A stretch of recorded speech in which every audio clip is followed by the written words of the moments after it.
दोस्तों आज की इस वीडियो में मैं आपको बड़ा ही पावरफुल टूल बताने जा रहा हूं जिसकी मदद से आप अपनी राइटिंग में जान डाल सकते हैं। जी हाँ दोस्तों, इंग्लिश के जो वर्ड्स हैं वो बहुत कम होते हैं जिसकी वजह से हम ना हिचकिचाते हैं इंग्लिश बोलते हुए और इंग्लिश लिखते हुए। इस वीडियो को देखने के बाद आप लोग कभी भी इंग्लिश लिखते हुए किसी भी टेंशन का, किसी भी तजब्जब का शिकार नहीं होंगे। तो दोस्तों ग्रामेटिकल इश्यूज नहीं है, कोई आपको एरर नज़र नहीं आ रहे, लेकिन इसमें बहुत सारी मिस्टेक्स हैं। जानबूझकर ग्रामरली का ये बॉक्स ओपन होगा, अब आपने यहाँ पर अपने गोल सेट करने हैं।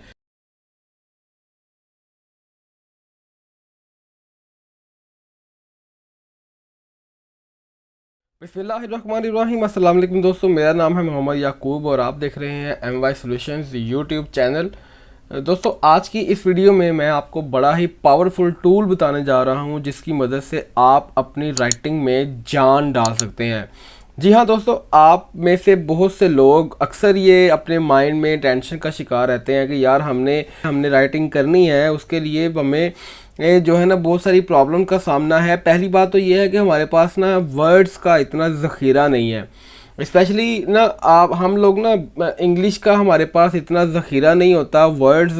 हालांकि इंग्लिश में एक एक वर्ड्स के बहुत सारे मीनिंग्स होते हैं, लेकिन उसके बावजूद हमारे पास ना इंग्लिश के जो वर्ड्स हैं वो बहुत कम होते हैं जिसकी वजह से हम ना हिचकिचाते हैं इंग्लिश बोलते हुए और इंग्लिश लिखते हुए। लिहाजा आज की इस वीडियो को देखने के बाद आप लोग कभी भी इंग्लिश लिखते हुए किसी भी टेंशन का, किसी भी तजब्जब का शिकार नहीं होंगे।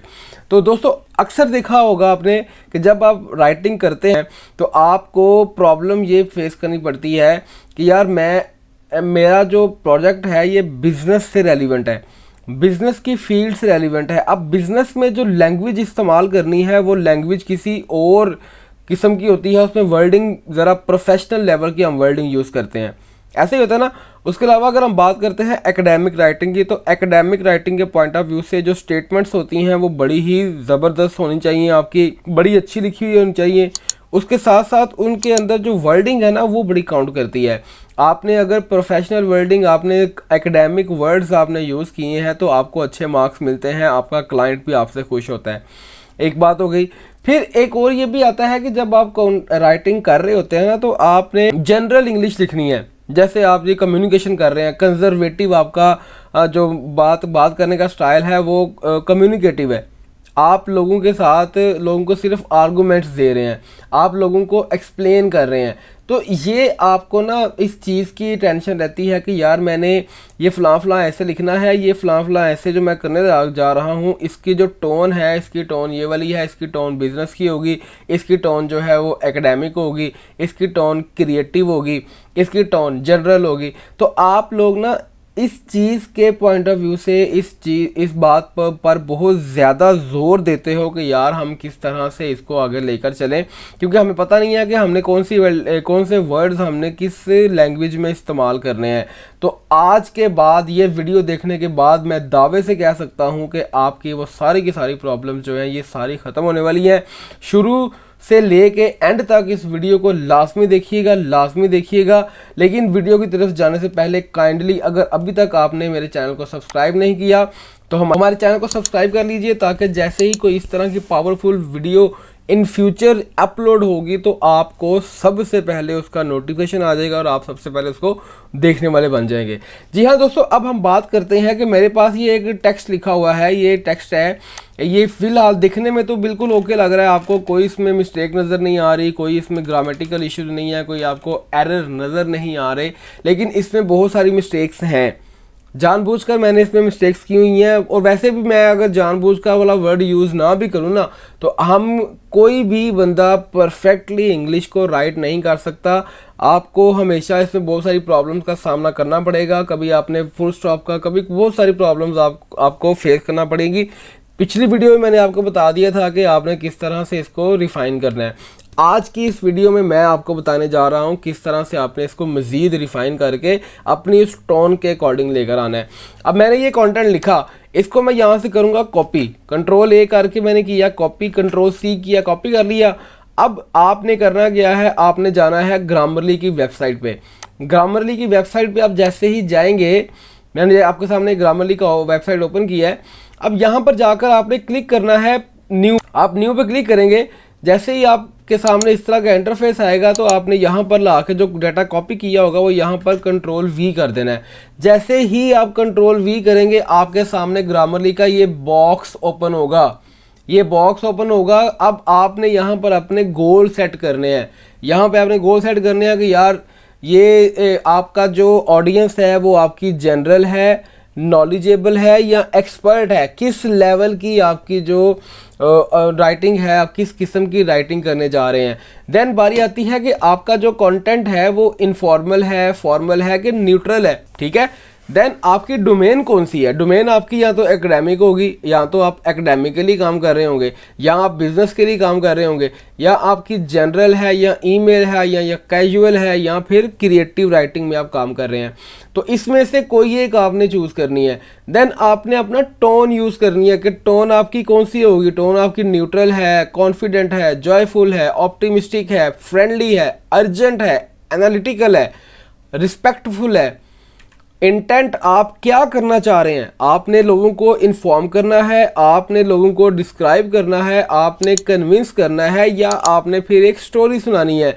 ये आपने यहाँ से गोल सेट करने हैं। फिर ग्रामरली का ये सॉफ्टवेयर जो है, ये वेबसाइट जो है ग्रामरली की, आपको बताएगी आपकी वो मिस्टेक्स जो आपके गोल्स जो आपने सेट किए हुए हैं उसके पॉइंट ऑफ व्यू से ये आपको सारी इन्फॉर्मेशन बताएगा। अच्छा, फिलहाल मैं आपको बताता हूँ कि मैंने यहाँ से किया नॉलेजेबल और यहाँ से मैंने इसको न्यूट्रल ही कर दिया। उसके बाद मैं, चूँकि मैंने एकेडमिक राइटिंग का ये टास्क किया हुआ है, तो मैं इस पर क्लिक करता हूँ एकेडमिक पे। एकेडमिक पे क्लिक करके उसके बाद मैंने जो कंटेंट लिखा हुआ है वो कंटेंट है कॉन्फिडेंट लेवल का, कॉन्फिडेंट लेवल का या न्यूट्रल लेवल का। मैं फ़िलहाल से कर देता हूँ कॉन्फिडेंट, कि मैं अपने जो भी मैंने डिस्कशन की है मैं उसके बारे में कॉन्फिडेंट हूँ, तो मैंने कॉन्फिडेंट पे क्लिक कर लिया। अगर आप कोई फ़नी कैरेक्टर को एक्सप्लेन करने जा रहे हैं तो आप जॉयफुल पे क्लिक कर दें। आपका जो राइटिंग होगी उसमें वो जॉयफुल के लिहाज से आपकी मिस्टेक्स को रिमूव करना शुरू कर देगा। ऑप्टिमिस्टिक, फ्रेंडली, ये सारे टूल्स आपने इस तरह से इस्तेमाल करने हैं। देन इंटेंट का मतलब है कि यहाँ से आपने बताना है कि भाई आपने इन्फॉर्म करना है, डिस्क्राइब करना है या कन्विंस करना है। इसमें से कोई एक आपने चूज़ करना है। मैं फ़िलहाल डिस्क्राइब करने जा रहा हूँ। ये सब कुछ मैंने ओके कर लिया, ये सारे मैंने सेलेक्ट कर लिए। इसके बाद मैंने कर देना है डन। जिस तरह जैसे ही मैं डन करूँगा तो ग्रामरली उसके मेरे सारी की सारी जो प्रॉब्लम्स हैं उसके लिहाज से मेरी सारी जो मिस्टेक्स हैं वो निकाल के बता देगा भाई आपने जो गोल सेट किए हैं ना, उस गोल के लिहाज से यहाँ पर ये वर्ड नहीं आना चाहिए, यहाँ पर कुछ और वर्ड आना चाहिए। वाइल रीडिंग, देखिए यहाँ पे कह रहा है कि इससे पहले आप कॉमा लगाएं। आपने सिर्फ जस्ट इस पर क्लिक करना है और वो खुद ही उसकी सेटिंग कर देगा। आपने जस्ट इनके ऊपर ब्लाइंडली एक बार आपने गोल सेट कर दिए, देन आपने क्लिक करके आपने इनको इस तरह से आपने इनको ब्लाइंडली क्लिक करके आपने इनको कन्वर्ट कर देना है कि अब आपने उसको फिर without any tension, without any problem, बगैर कुछ सोचे हुए आपने क्या करना है, इस डाटे को फिर आपने यहाँ से कॉपी करना है और लाकर आपने यहाँ पर पेस्ट कर देना है। तो अब क्या होगा कि इसकी मदद से अब जो आपका क्लाइंट है वो आपसे बिल्कुल हैप्पी होगा, बिल्कुल आपसे खुश होगा। लिहाजा इसकी मदद से आप मैक्सिमम क्लाइंट्स, मैक्सिमम जो प्रोजेक्ट्स है वो गेन कर सकते हैं। बात का ऐसे होता है कि आप किसी प्रोजेक्ट की बिडिंग कर रहे हैं, प्रोजेक्ट के लिए आप बिडिंग कर रहे हैं, तो उस बिडिंग के अंदर जो आपने स्टेटमेंट लिखते हैं ना, वो स्टेटमेंट में बहुत सारी प्रॉब्लम होती हैं, बहुत सारी ग्रामेटिकल मिस्टेक्स होती हैं। तो वहीं पर क्लाइंट सोचता है कि यार अगर ये स्टेटमेंट्स के अंदर ये प्रॉब्लम्स कर रहा है, ये इश्यूज़ क्रिएट कर रहा है, तो ये मेरे काम के अंदर कितनी प्रॉब्लम्स क्रिएट करेगा। तो इस तरह से आप अपनी उस टेक्स्ट को भी लाकर आप ग्रामरली में चेक कर सकते हैं, देन आप इसको इजीली रिमूव करके, रिफाइन करके तो आप इसको आगे शेयर कर सकते हैं। तो उम्मीद करता हूं कि ये वीडियो आपको आज की भी पसंद आई होगी। अगर अच्छी लगी हो वीडियो तो कमेंट सेक्शन में अपनी राय का इजहार ज़रूर कीजिएगा। और जाते हुए अगर आपने अभी तक हमारे चैनल को सब्सक्राइब नहीं किया तो काइंडली इसको सब्सक्राइब कर लीजिए, बेल आइकॉन पर क्लिक कर लीजिए ताकि आने वाली हर वीडियो का अपडेट आपको मिलता रहे और आप उसको देखने वाले बन जाए। अपना बहुत बहुत ख्याल रखिएगा, दुआ में याद रखिएगा, प्रैक्टिस लाजमी कीजिएगा। अल्लाह हाफिज़।